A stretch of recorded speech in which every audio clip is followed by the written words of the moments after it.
Today is January 12th, 2025. I'm going to show you how to fix a problem.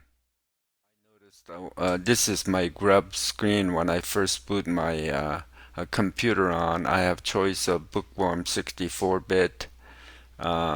This is F96CE4, and this is Noble Pup 64, so 64-bit puppylinux, and also several 32-bit puppylinux. I have no other issues with all the other except for when I install bookworm 32 and boot into it. The screen initially I get the text screen saying that it's loading up the files, but it never gets to the first graphic quick setup screen. So the whole screen on my computer just goes blank, and it just stays until I reboot with a power button press for about 5 seconds. So I noticed that others have reported a cursor blinks, but it doesn't do anything else. So that seems to be the same problem. Basic steps to fix that problem is you have to replace the grub.cfg pfix into nox. So it just means first edit the grub file nox, and then we're gonna reboot, and then obviously it's just gonna get to the just terminal, and then we have to enter xorgwizard and then go through the set video driver and specify. And on my computer I know that I have an Intel card, and then I'll just show you graphically the second step. So second step goes like this. So here we after the NOX and then reboot, you're gonna get here, and then you just type in xorgwizard, and then you're gonna get to this screen, and we're gonna go down to the set video driver screen, and then specify, and then you're gonna get a window where you can enter Intel on my machine, and other you sort of have to know what graphic card you have first. So obviously for me it's Intel, and then done, and then to after done it goes to the prompt again. You just type in xwin, and it'll get to the initial. So xwin, and then you're gonna get to the quick setup screen, and you go through the setup screen and save and reboot again. And then because it's still pfix is still nox, it's gonna go to xorg wizard again screen, and then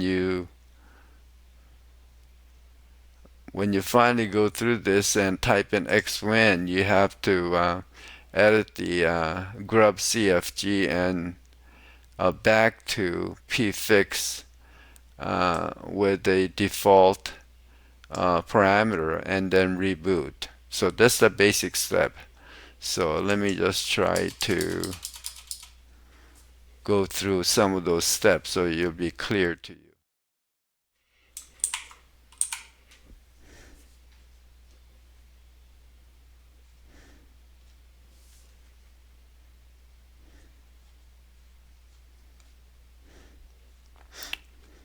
Before I boot into bookworm 32, I want to just show you so my grub CFG. So toward the end is where I have the bookworm 32.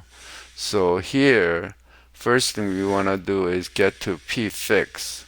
So pfix was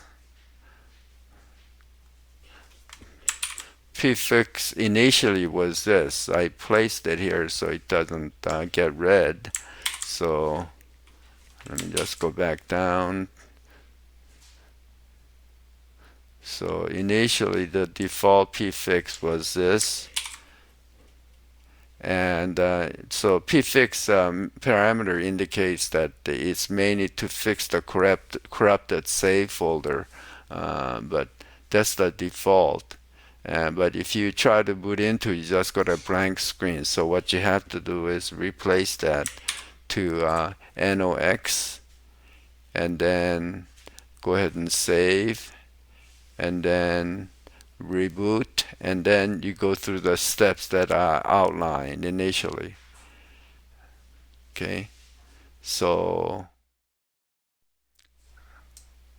now I went through xorg and then typed in xwin,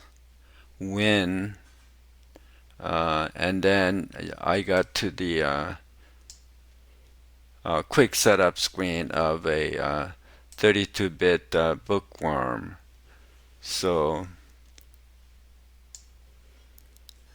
fortunately, a simple screen recorder was already installed on a fresh copy. So I've placed America, Los Angeles, and changed the host name. So we're gonna say OK, and then we want to go ahead and the xorg setup for the last time. No, we rebooted for the second time. So let's take a look at the quick setup screen again. After the second time, it will go ahead and say Intel video drive is currently being used. So now what we have to do is change the grub file so it will boot into the bookworm in a graphic screen like this automatically. So what we're going to have to return to the grub.cfg. So we'll go ahead and grub.cfg will be on the first partition, and then Genie,